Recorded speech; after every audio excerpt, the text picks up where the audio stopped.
Coaches.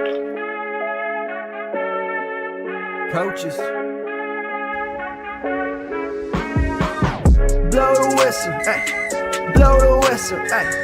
Blow the whistle, they can't hold a flame against you, ay.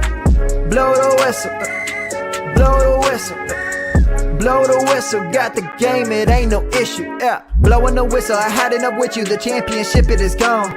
Ain't listen to you, I can't give it to you, cause you don't know what I've been on. This is the Coaches Podcast. What is going on, everybody? Welcome back into the Fantasy Coaches Podcast. I am your host, as always, Coach Steve, guys. We are finally into this NFL season here tonight. The Kansas City Chiefs and the Detroit Lions are playing. We're getting fantasy. We're getting actual scores on all these fantasy lineups that we've talked about all season long. It is finally time, guys. So we have a lot to talk about tonight. Obviously, it's week one. It's start and sit or sleepers or bust, whatever we like to call it here. We got a lot of things going on. So let's introduce the crew. Coach Jibbs is joining us from his car at the moment. Coach Jibbs, what's going on, brother? That's dedication right there, brother. I'm so fired up for Thursday Night Football, man. I can't wait to do this with you guys. Yes, absolutely. And, of course, we have Coach John. What's going on, John? Nothing much. Just blessed to be with the boys. Football finally matters, and I'm panicking with all my lineups, but it's this. I love this time of year. This is the best. Yes, it definitely is. Unfortunately, we got some crazy injury news to start off this past week and a half now, and it's been so much fun. But yeah, it's about time. You know, we're really excited for tonight's game. We're hoping for a lot of good things. So again, on our Thursday night shows, guys, are going to be talking a lot of sleeper potential, bust potential, and we'll talk about some other players that might fall in between that might be, well, it's kind of in the middle between you want to start them and you don't want to start them kind of situation. So we'll kind of go through a bunch of cool things like that. If you have fantasy questions throughout the offseason, please feel free to hit us up, either join our live show or send us a message over on Twitter at Coaches Fantasy. So we can help you guys out. So we'll be up doing a lot of fun things this year. So let's get into some fantasy talk here. So obviously we have the news. Obviously we already know that Kupp is out week one, so he cannot be a bust for our fantasy lineups. There's potential that he could go on IR. Unfortunately, we can't tell you not to draft him now overall, because that time has come and gone. Unless you're drafting tonight, and if you're listening live, do not draft him, obviously. At least not in the first 2 rounds, personal opinion. Maybe even first 3 rounds. But, yeah, he is out for week one, and there's potential for IR. And, of course, Travis Kelce hyperextended his knee and apparently bone bruise, but he is questionable for tonight, and he has not been declared out yet. I really think he might. Any of you guys want to take a quick spin at this? I mean, there's really not much to mention. It's week one. We haven't even had the season yet, but if there's anything you guys want to express your feelings about, I'll let you guys have the floor. So I'll say to the Kupp news, I'm with you. If for some reason you're drafting today or right now, like, I wouldn't touch him the first 3 rounds. I think there's a real chance he's probably missing multiple weeks. So that stinks. But I was in a draft two days ago, and I got Van Jefferson in the 14th round. And it's like, okay, yeah, sure. Like, this guy could easily walk into 120 plus targets, 1,000 yards, 8 touchdowns, and you're getting him for free. So, if he's on your waiver wire, if, you are drafting today, just take a stab at Van Jefferson. I mean, he does have an 800-yard season under his belt when he was, I think his second year in the league. And then last year kind of battled through injuries, but he's healthy. The Rams love him, and he looks like he's in line for a big workload while Kupp is out. And then Travis Kelce just stinks. Is what it is. It's a knee injury. You can't predict them. They just happen, and it sucks that it happens to a guy that you take in the first round and you expect to be a bona fide superstar all season. But I think the smart play for Kansas City would be to sit Travis this week, and then you keep him healthy for the whole season. But who knows? If he wants to play, Kansas City's not going to sit him out. So I think it's up to Travis. Yeah. Jibbs, anything you want to mention? It's unfortunate for both players. Fortunately, I only have one share of Kupp. I have nothing of Travis Kelce, but I hope both of the teams probably take him along slowly, because we'd rather have him for the long run. Obviously, Kansas City has championship aspirations. The Rams are kind of looking like a dumpster fire day by day, but it is what it is. I hope Cooper Kupp goes on IR. I think like after the IR stint, he'll come back good to go. I don't know. Would that be 6 games, or can he do the short term 4 game stuff? I think you can still do 4 games. I think they still have until basically kickoff on Sunday to put him on the short term 4-game IR. Yeah, I believe. I think maybe kickoff today. I don't know. I know it. I think it's Saturday. I think it's Saturday or Sunday. Saturday. Okay, it's like before week 1 kicks off, you can do it. But then once week 1 kicks off, then they can't. Obviously. Right. But yeah, I mean, definitely terrible news on both ends here. We're definitely going to mention some players you could substitute for these guys tonight in terms of our sleepers for both the wide receivers and tight ends. Like John already mentioned, Van Jefferson should be considered a pickup now if he probably was on draft in a lot of leagues. Puka Anuka, rookie wide receiver from the Rams, also an interesting factor you might want to consider picking up now. Definitely he could have some appeal, especially if Cooper Kupp is out for extended period of time. Obviously, Noah Gray as the backup to Travis Kelce, but by the time you might hear this, it might be too late for that. But Tyler Higbee and some of the other sleeper tight ends we might have for you that could be worth picking up that might be able to help you out this week. But hopefully we don't hear any more news on Monday show about injuries. So we'll have to hope and pray. But let's get into our main topic today. Like I said, guys, we are talking sleepers, starters, bust, not breakouts, sleepers, sits, things like that, guys, today on today's show. And I changed the PowerPoint a little differently. So you have a full access of what our positions of each one is. So we're going to start here from the top. And we're going to start with quarterback bust, key quarterback bust for week 1. Obviously, there's not too often you want to sit an elite quarterback. Obviously, we're talking about one today, but most times in a 1 quarterback league, you might not want to, but you might have also drafted somebody that may be worth starting anyway. So, Coach Sean, I'll let you go first. You had Deshaun Watson. Tell us why Deshaun Watson is a bust today. So, I was kind of, anyone who's been listening to the show all off season, I've been kind of off Deshaun Watson. I just think, especially early in the season, we saw how bad he played when he came back. I understand he's got a full off season to figure things out. I just think it is still a very much a momentum and sort of rhythm position when you're quarterback. And so week 1, getting thrown into live action, I think he's still going to have a little bit of struggles. And then the Bengals is a tough matchup. I mean, the Bengals have the 3rd last year. Again, this is tough to do these types of analysis week 1 because we don't have data yet. But last year, the Bengals were the 3rd toughest quarterback matchup. So I think there will be, look, if you have Amari Cooper, you have to start him. If you have Nick Chubb, you have to start him. But that's kind of the end of the list for Cleveland Browns players that I'm comfortable throwing in the lineup. David Njoku, if you want to take a super late stab at a tight end. But I just think that, the Browns are one of those teams that, we always have these surprises every season where, team comes out of nowhere and does really well. And then a team that we expect to do well stinks. And it's like, to me, I just have this gut feeling after what I saw last season, kind of no real excitement around Deshaun Watson this offseason. I just feel like the Cleveland Browns might just struggle again offensively. And, it won't be this prolific top 5 quarterback season that, people were sort of hoping and clamoring for. I just think Deshaun Watson, if he finishes the year at quarterback 11 to 14, I think that's probably realistic and fine and, not going to do real well. But in bad matchups, he'll be a really tough start. And I think this week 1 is just a bad matchup. So I'm avoiding him. Luckily, he wasn't super highly drafted. But I think a lot of people were drafting him with the hopes that they got this late round steal. I just don't know if today's, week 1 is the week that you kind of roll him out and swing for the fence. No, I respect the concerns with him overall. I think he's still an okay play. It's not a great play, but I think it's okay. He did throw up 300 yards and a touchdown last time they played last year. So we'll wait to see. But you're right. It's definitely not the easiest matchup, John. So Coach Gibbs, you have Josh Allen, the big Josh Allen here. Obviously a top 4 ranked quarterback this week here. Why do you have concerns about Josh Allen? Are you there, Gibbs?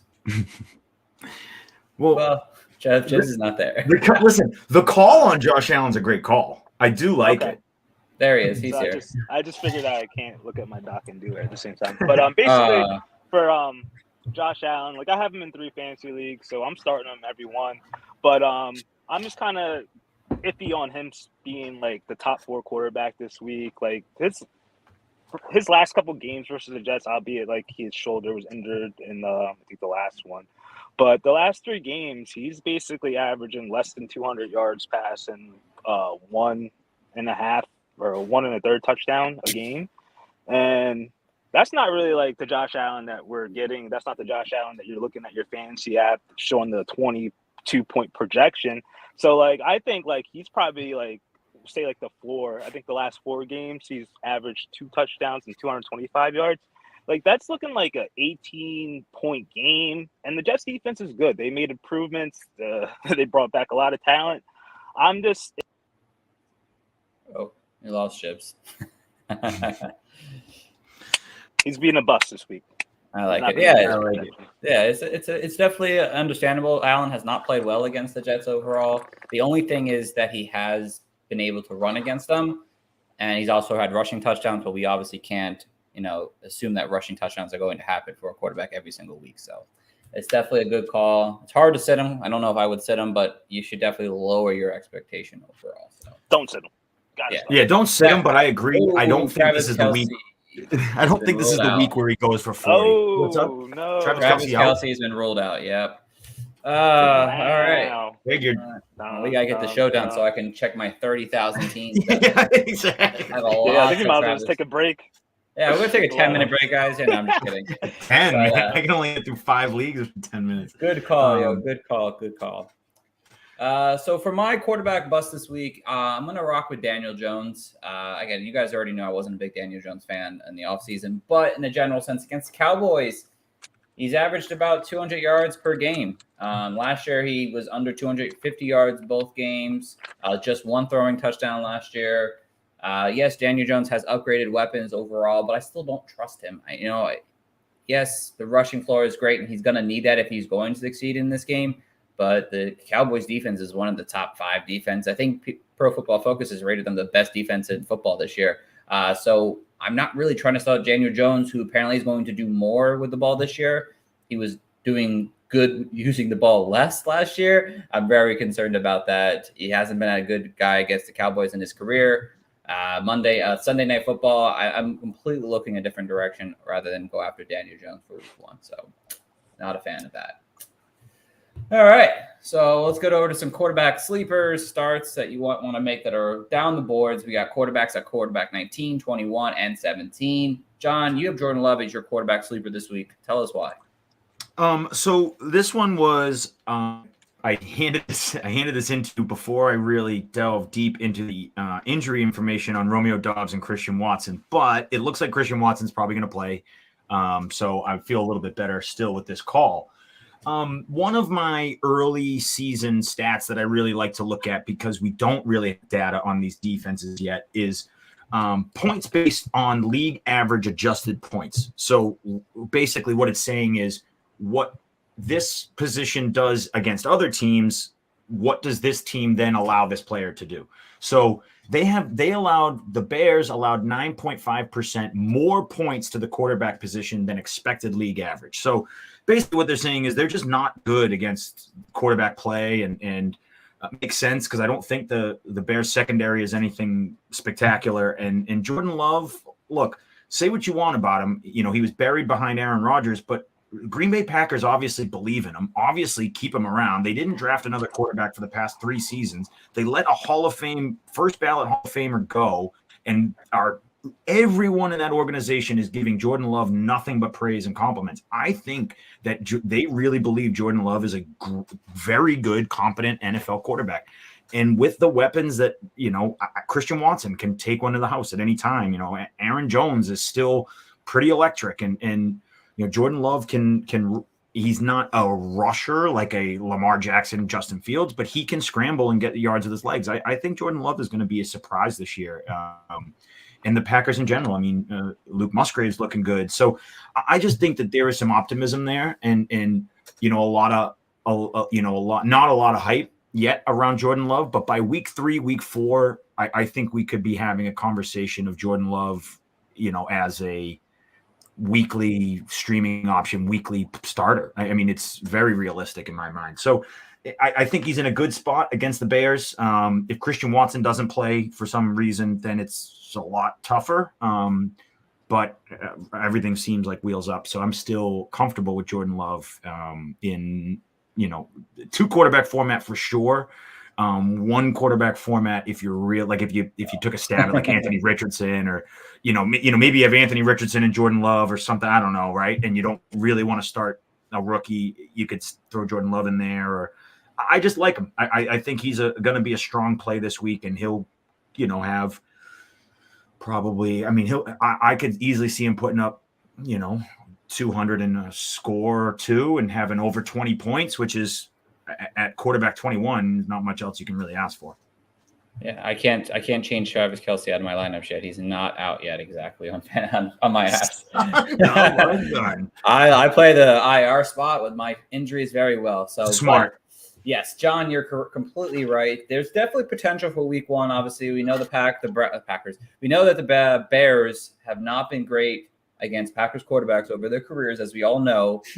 Jordan Love, the wide receiver is going to be a key factor. I don't think Christian Watson practiced today, but again, it's still up in the air if he's going to play on Sunday. If he's out, and then maybe Romeo Doubs out, I probably wouldn't start him in a 2 QB league. But if one of them plays, I'd be confident enough as my QB2. He should be in for a pretty decent outing overall. So Coach Gibbs is back. Perfect timing, Coach Gibbs. You had Russell Wilson, quarterback 17. Tell us why you have Russell Wilson as a sleeper this week. I like the setup, actually, and I'm down for us to ride out with them again. Obviously, fantasy managers need to ask themselves whether 2022 was a mirage or the real deal. But the one thing I do know, the Raiders' defense last year is literally dog water. And I think if you look at the Vegas, lines, they have a applied team total of 23.5 points. I think with the run set up, Sean Payton has a lot of things to prove.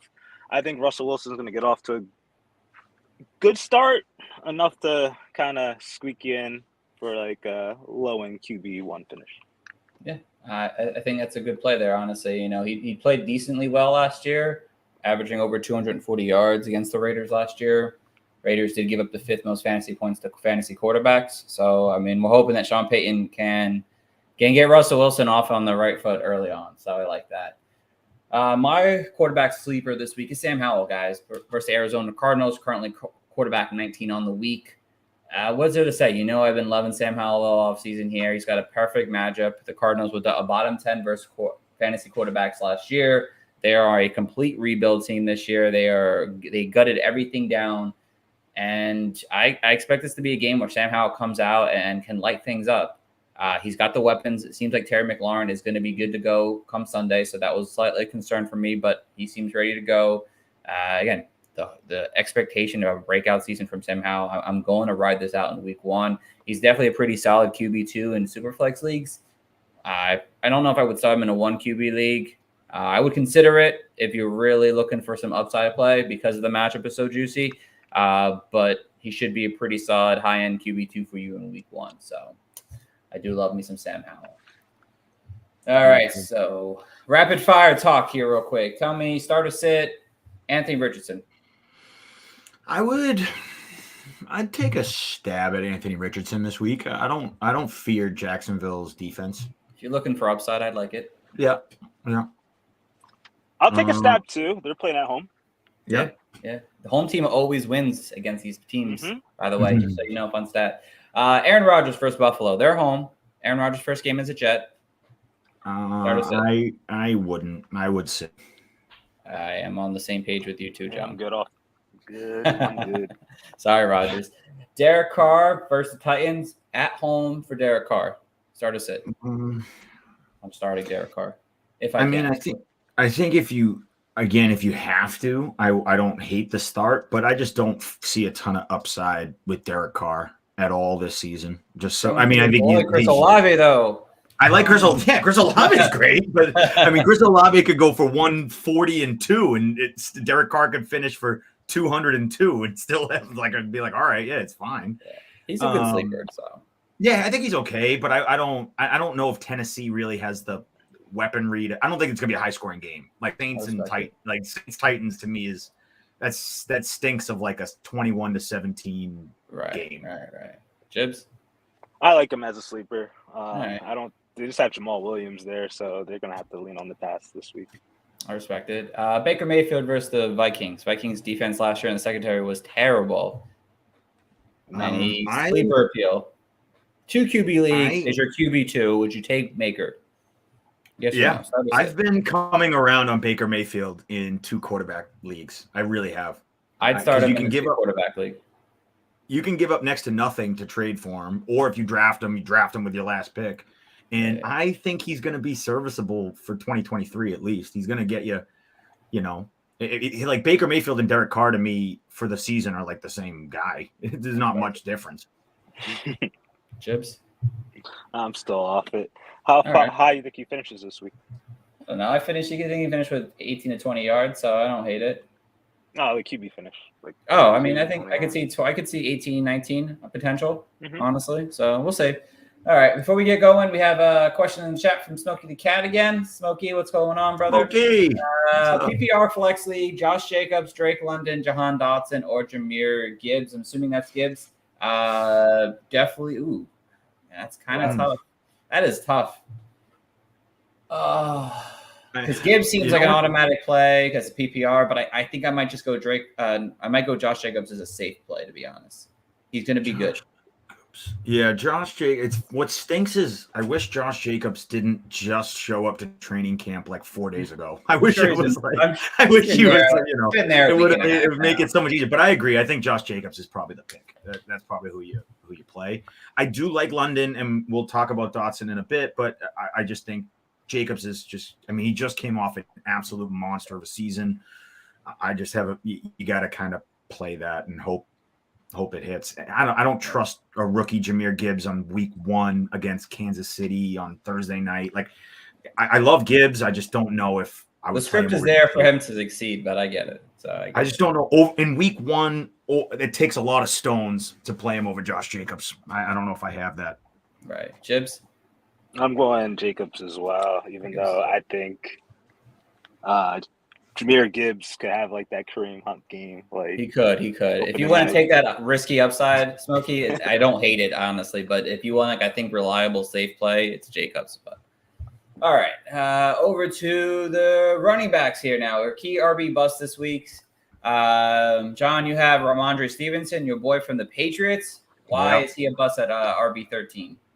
I just think that the Philadelphia offense and the Philadelphia front seven is going to really get to the Patriots. I just think that it's going to be a tough sled. When you have Mac Jones and minimal sort of explosive options at wide receiver, you can really stack the box and focus on Ramondre Stevenson. And I think that's going to kind of be the game plan to stop the Patriots all season.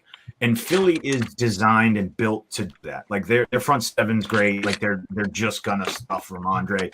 So I'm not saying you don't start him. I'm just saying I wouldn't think that you're gonna have this big, 100+ yard multi-touchdown week. I think you have to play him because of where you drafted him and guaranteed volume and all that stuff. But it's one of those games where you hope he falls in the end zone and he saves you the week. Otherwise, it's gonna be 18 for 60 yards and no score. It's like, okay. But I just have a feeling that this is not the week to get the blow up Ramondre game, and in my opinion. Right. We got a question in the chat from Super. Super said, I'm starting Monty in one league and Gibbs in another. What do you think about them tonight? PPR leagues. Personally, I think they're solid low-end solid low-end RB2s this week. I think both can succeed enough. They're going to cap each other a little bit, but both should be good.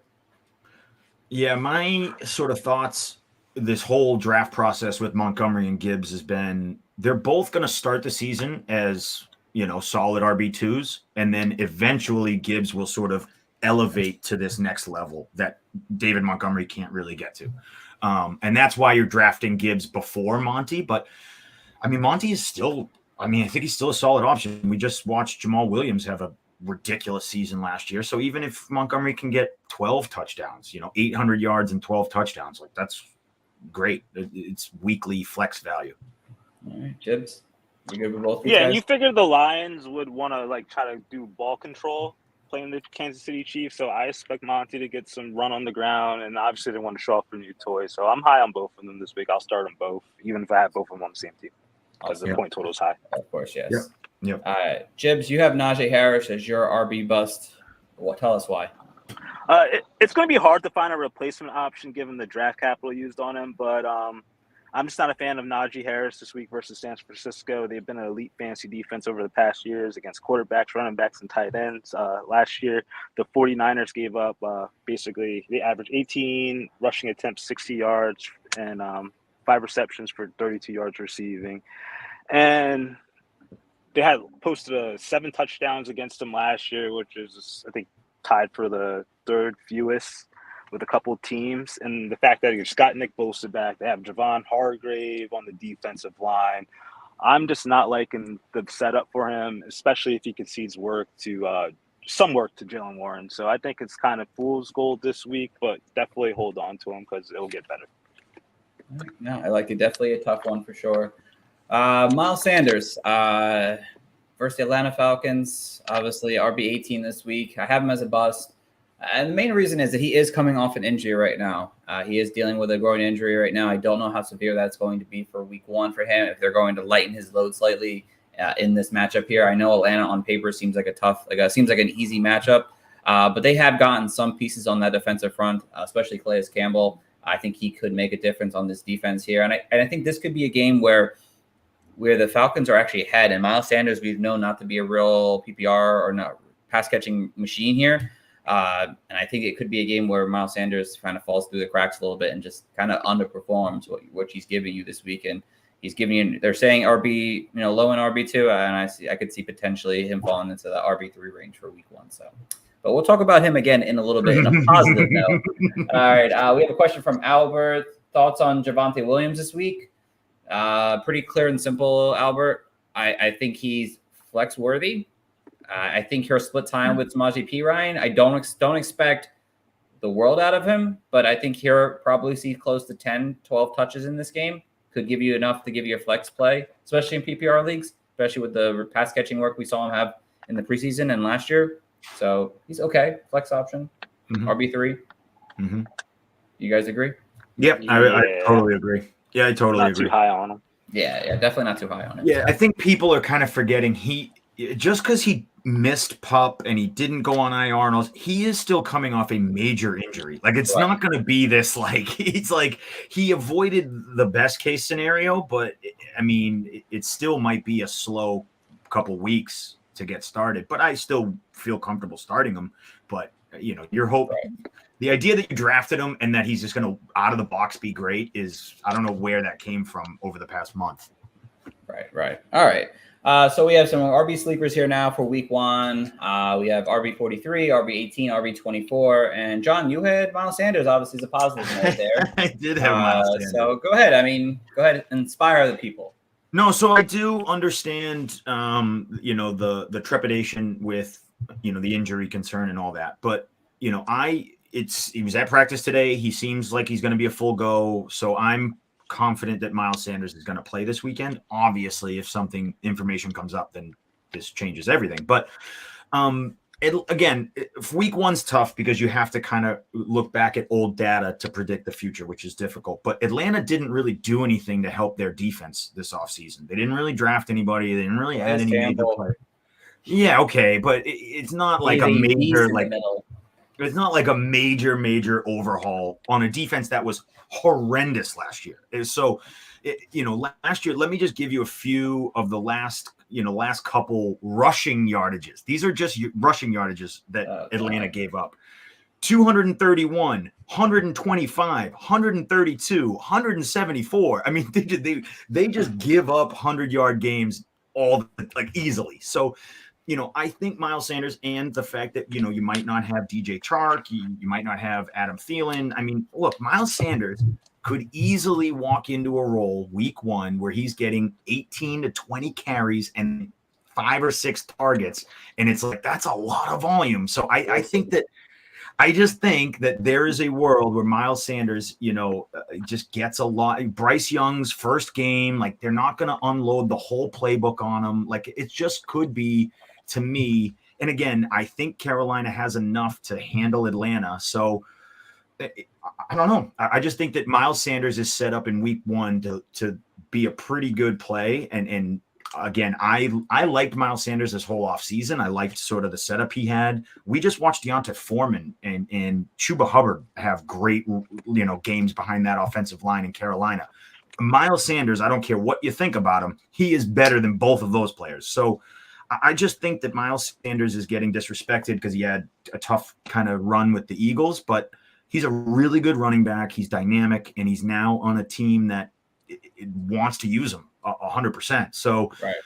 I like Miles Sanders. I think that there's, I don't know if he's got the same sort of pop and upside that he used to have, but I still think he could easily finish the week as a top 12 guy and finish the season as a top 15 guy. So, I like Miles Sanders a lot. I respect it. Jibs, you have Jamal Williams as your RB sleeper this week. Why? I know his matchup's going to be tough versus the Titans this week. The defense last year allowed the 3rd fewest points to running backs. And fortunately for Jamal Williams, he'll be getting a lion's share of carries with Kendre Miller ailing a hamstring, still not being able to practice, Alvin Kamara being suspended. So the only person there to stop him would be Taysom Hill. So I hope he stays away. But the Titans' secondary is god-awful. So I think they'll be able to throw deep and get our boy Chris Olave going. And obviously use Jamal Williams in short yardage areas. I think they average 62, running backs average 62 yards rushing and 35 yards receiving. So it's like 9 points, maybe 10 points there. So it's not bad for a flex option. But I'm hopeful that he does get a touchdown because he's just a touchdown magnet, and everyone loves Jamal Williams. Mm-hmm. Yeah, I'm really hoping Kendre Miller doesn't play because that will make me feel better about Jamal Williams. My pick here is Gus Edwards here, a guy who was a little bit lower down, but a guy that I think could end up being a surprise sleeper for you in this matchup here. Obviously, we know J.K. Dobbins is a starter for the Ravens here, and again, he's coming back off another injury season as well. I mean, I don't know if they're going to just give J.K. Dobbins this giant workload. I think they still break it up a little bit. Dobbins has never had more than 18 touches in a game in his career. Gus Edwards is going to be somewhat involved in this offense here. They had a pretty decent 14-11 split last year when they were both on the field late in the season here. And this Texans team, even with Will Anderson on there, it's still a bad run defense. And I expect Gus Edwards to give you and actually finish as a potential RB3 flex option for you in week 1. And definitely going to be a surprise because he is lower down on boards, but I do like his projection in week 1. So, all right. Rapid fire talk here. Ken Walker, starter set. First round. Start for sure. I'm starting him. Brian Robinson, Antonio Gibson starts versus the Cardinals. I you know what? To be honest with you, I probably won't. It's the lowest scoring game on the week. The over/under is barely 38 points, and I think both Brian Robinson and Antonio Gibson are the kind of running backs that you need them to get in the end zone for it to be worth it. I'll probably want to lean on Brian Robinson if I have to, but given the fact that you're pretty much drafted him like in round 10 and I just don't, or maybe round 9, I don't think you have to use him. So I'm definitely going to sit both. Yeah, I mean, I don't want to start him if I don't have to, but if I had to pick one, it'd definitely be Brian Robinson based on the game script that's going to happen on Sunday. So Breece Hall and Dalvin Cook versus the Bills. You starting these guys? Flex options? No? Yep. I'd flex both of them and hope for the best. Flex both and hope for the best. So, we just talked about Javonte Williams, actually. Samaje Perine, you obviously starting him?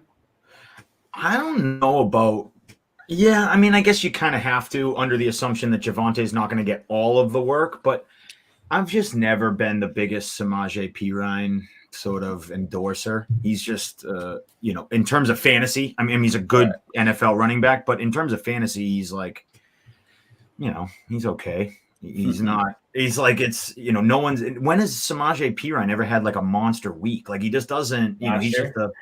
I think maybe. Yeah. Maybe.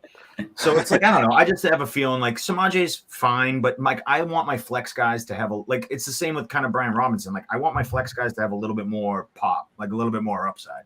Right. Yeah. I mean, I'll flex them if you need a person to flex this week. The Raiders were bad. So yeah, the Raiders were bad. I still can't put Kelce on my IR. This is annoying. Come on, Sleeper. All right. Super has another question real quick here. No, that's the wrong one. DK Sutton or Drake London at the flex this week? Ooh. I'm going Sutton, and I got to run, boys. All right. See you, buddy. Wow. Hot take and a run. That's a good one. I'm going to stick to Metcalf here. So. I would stick with Metcalf as well. Yeah, I would take. Even in PPR, yeah. I'd leave Metcalf in. The Rams are a terrible secondary, even worse now without Jalen Ramsey. So, All right. Key wide receiver bust for week 1 here. John, you had DJ Moore. I'm surprised, but why do you have DJ Moore as a bust this week? So DJ Moore again is another one, and he's not known for sort of touchdowns. Like that's not his MO. But the Packers secondary was actually pretty good against wide receivers last year, only allowing 12 touchdowns through the air. So I don't know if you're gonna bet on a week where DJ Moore scores, I just don't know if this is the week. And so, I could see DJ Moore having a fine game, having a good outing for the first time with Justin Fields and the Bears, but he's not a huge yardage guy. So it'll, a good game for him will be 12 for 85, right? It's like, okay, that's good, but it's not like if he doesn't get in the end zone, it's not a great week for you. So I just think DJ, that's why I'm not clamoring to put him in my lineup. Like I would take a stab at, some of these, even Drake London, we have ranked a little lower. I would take a stab at someone who might really, put some juice in your lineup. I just think DJ Moore week 1, again, a 10 to 12 point, 15 point game, fine, good, not going to kill you, but not exactly like going to light the world on fire. I respect it. Yeah. I mean, I'm not really banking on touchdowns for DJ Moore ever. He's never been a touchdown guy.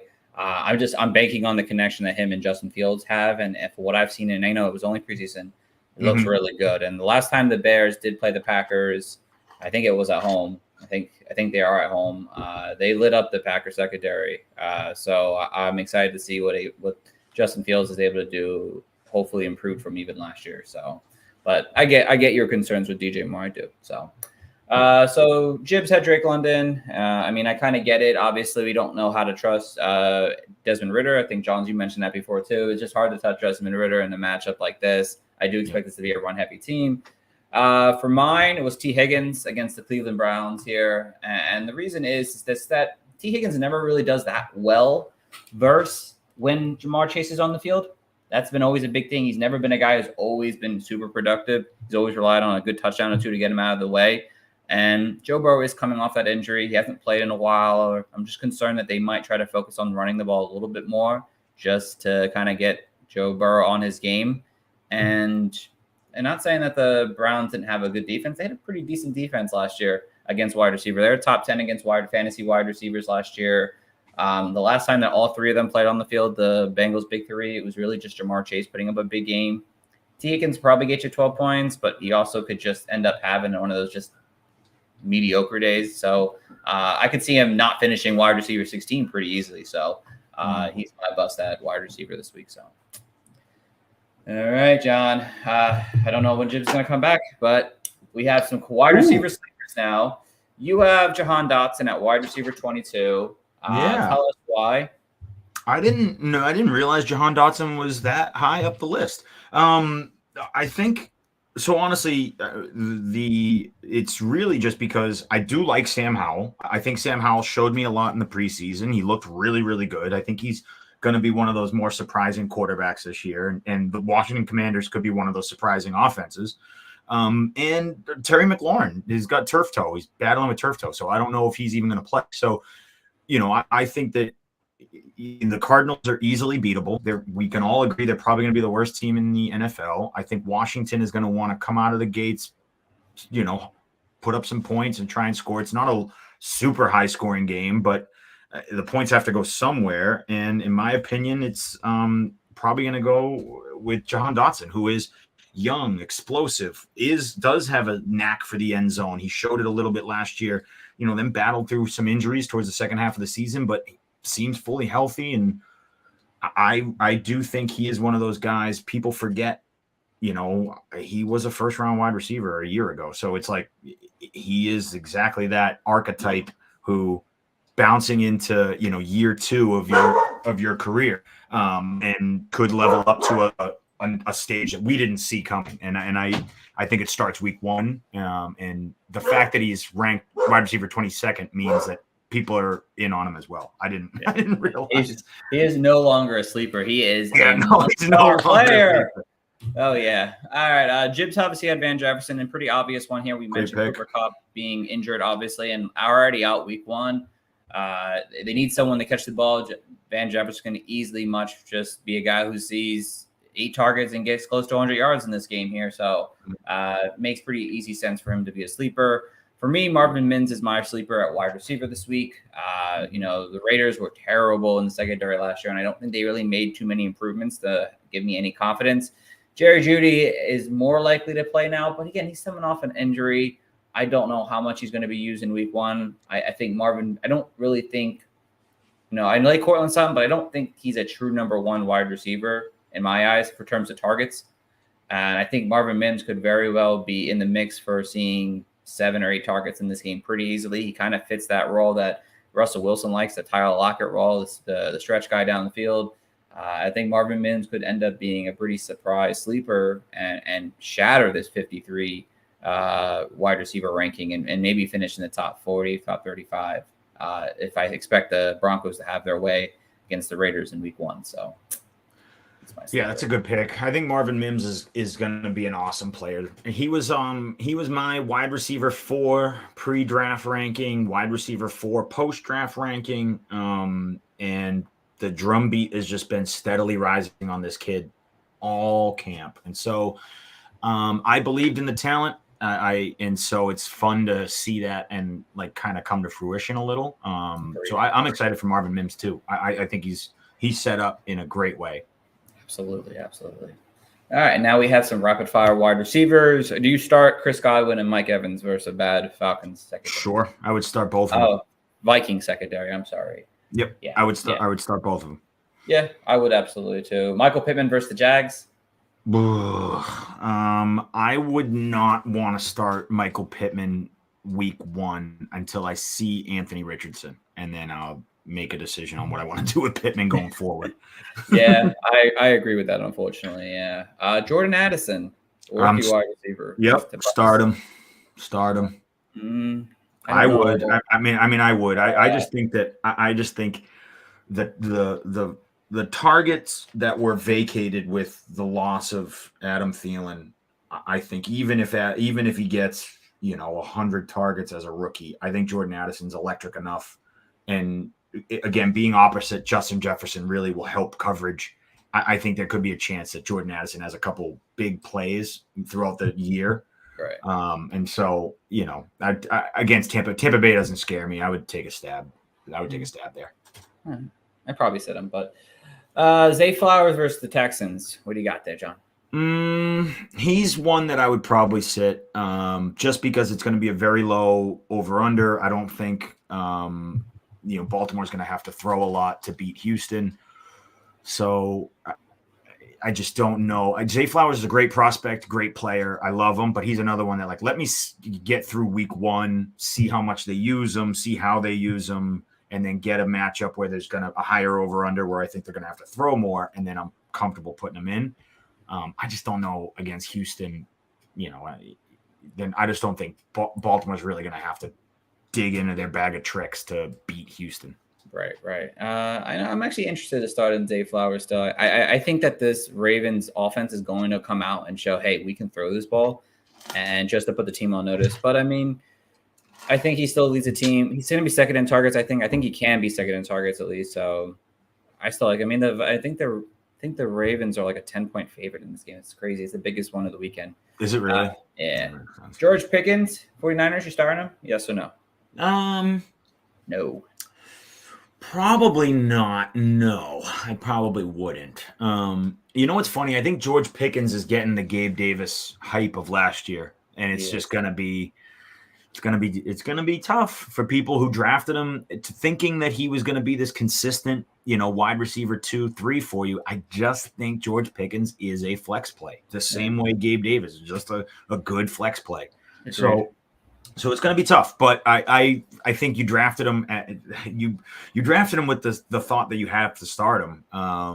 But San Francisco's a shit matchup first week. That's so Kenny Pickett could be seeing a lot of Nick Bosa. Yeah, I'd be sitting him for sure. So. Yeah. All right. Finally, let's get over to these tight ends here, John. You had George Kittle in this matchup we just mentioned here. Why George Kittle? So George Kittle, I mean, the new thing is he's battling an injury, so that's always sucks. And the second thing with George Kittle is when they have their full complement of pieces, George Kittle is very much an afterthought. He just is. It's Christian McCaffrey, Deebo Samuel, Ayuk, and then Kittle. So I love Kittle as a player. I think he's super athletic. I love him. And if Deebo ever misses time or Ayuk ever misses time, Kittle's great. But week 1, you got your full complement of pieces. And it's like, I don't know. George Kittle could easily have 2 targets. It's like, I don't want to risk that. I just don't. I think there's better options out there. And again, I hope people were listening to us in the offseason. We were kind of saying, if you don't get, Kelce or Andrews, like just wait. There's enough other like late round guys you can take a stab. You don't have to take a stab at, George Kittle or Kyle Pitts or, you don't have to. You can wait and get someone a little bit later and be just fine. And so I hope you're not in the position, but if you drafted George Kittle, you probably feel obligated to start him. And I don't think it's going to be a good week. I respect it. Yeah, I'm not thrilled about starting him, especially with the injury concerns that he offers. I think he's a little too. I mean, most tight ends are boom or bust, but I don't want to start him if I don't have to. But you're probably going to almost be forced to. But hopefully some more sleepers might make your decision easier. Jibbs obviously had Pat Freiermuth, same game. Kind of makes sense here. We don't know what this target share is going to be like here. I think you're going to have to hope for a touchdown for Freiermuth to make his fantasy day. So I'd probably avoid that.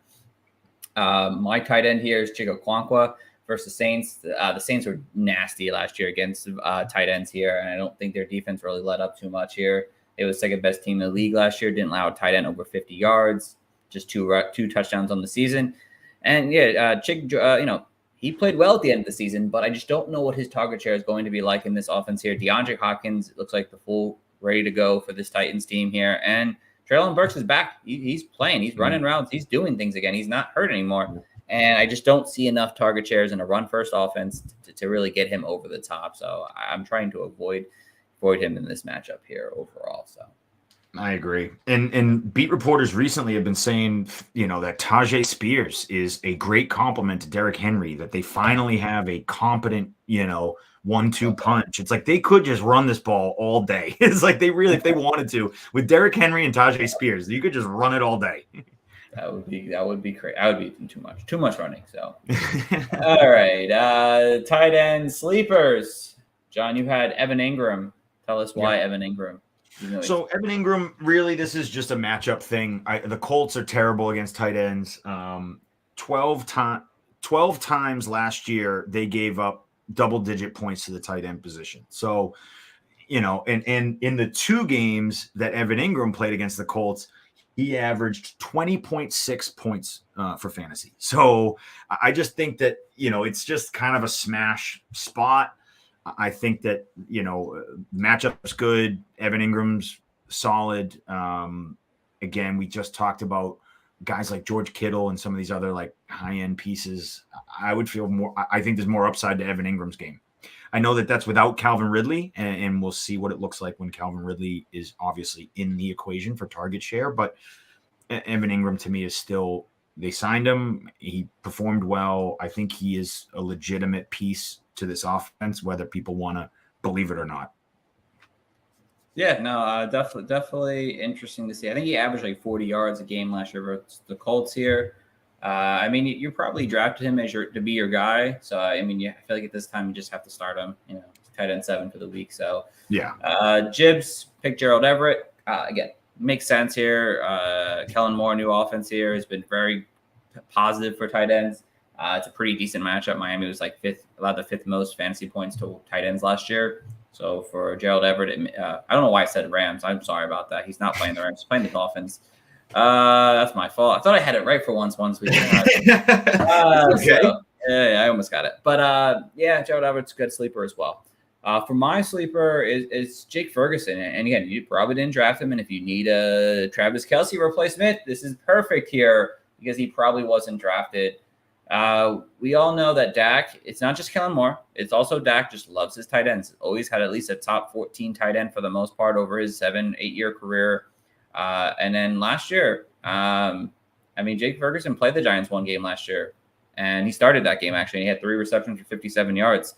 I know there's more weapons here around this offense here, but again, I still like Dak Prescott's ability to get to his tight end, especially in the red zone. I think it's worth the matchup for him to go out there if you're looking for a sleeper. I mean, he's sleeper 21 this week. I think he could be top 15 with the touchdown and 50 yards pretty easily. Yeah. So I love him as a sleeper this week. So he's one of my tight ends I like to pick up and play if you're streaming tight ends or if you're looking for Travis Kelce replacements. All right. And then some rapid fire, little tight ends at the end here. Cole Kmet. Yep. Not versus Chicago, but versus Green Bay. Playing him. I like Cole Kmet. I do too. I like Cole Kmet. I like his matchup. Dalton Schultz versus the Ravens. No, thank you. No, thank you. I'm okay if you want to play him. I'm not thrilled about it, but I'm okay if you do play him. Dalton Kincaid, the rookie for the Bills. You start him in week 1 because he has been a talk all offseason, obviously. I do not. This would take a huge pair. I wouldn't just because it's a rookie tight end. But I understand if you want to chase the dragon of the upside of Dalton Kincaid. I get that, but maybe not against the Jets. The Jets secondary is so good. But there's a lot of talk that Dalton Kincaid is going to be more of a slot sort of possession inline receiver than he is a true tight end. So I get that people are excited about him. But probably not against the Jets week 1. I might hold off. Might hold off my excitement. Oh God. Yeah. I'm definitely not starting him in week 1. Sorry, guys. All right. That's gonna wrap up our show tonight, guys. Of course, Coach Gibbs, I'm sure he says win, do right, go whoever tonight. John, anything you want to mention before we get going? No, this is it, everybody. It's been a long off season. We're here. We are now about to embark on the NFL season. Buckle in. It's a long ride. If the Travis Kelce, injury news rattled your cage, then fantasy football is probably not for you because there's going to be a lot of news like that all year long. So it's a lot of fun. Tune in, subscribe to the show. We'll win some championships together. And at the end of the day, this is fun. This should be a fun hobby and enjoy it and win week 1 and talk so much smack to the rest of the league because week 1 win is the best. It's the best feeling. It's a good feeling to get off to a hot start. So I do agree with that. Yes. But again, we thank you guys for whether you're tuned in live tonight, whether you're listening after the fact. We do appreciate it. Again, we'll be on every Monday and Thursday. There's going to be some special episodes in between that I'm going to do, especially for Dynasty and maybe some other things here in a general sense, more analysis. As always, please go subscribe to our YouTube channel at the Fantasy Coaches. We'd really appreciate it. We'd love to get to 200 by the season's over. We're going to have some short videos on there also during the season here, so please check those out. And as always, if you need fantasy advice, come to our live shows. Just come on, join us in like we did tonight. We did a couple people tonight. If not, use 2 ways you can talk to us, either on our Discord. Just hit us up over on our Twitter page at the Fantasy Coaches. You can join our Discord channel. We're going to be doing some fun things with that this season, hopefully. And if not, you can just give us a follow on Twitter at Coaches Fantasy, and we'll help you guys out with any fantasy start sit, waivers, trades, whatever you guys. We're here to help you guys win a championship. So we thank you guys all for listening. Tune in till next time, guys, and have a good one. Back to back is not far-fetched. We got a couple of Clark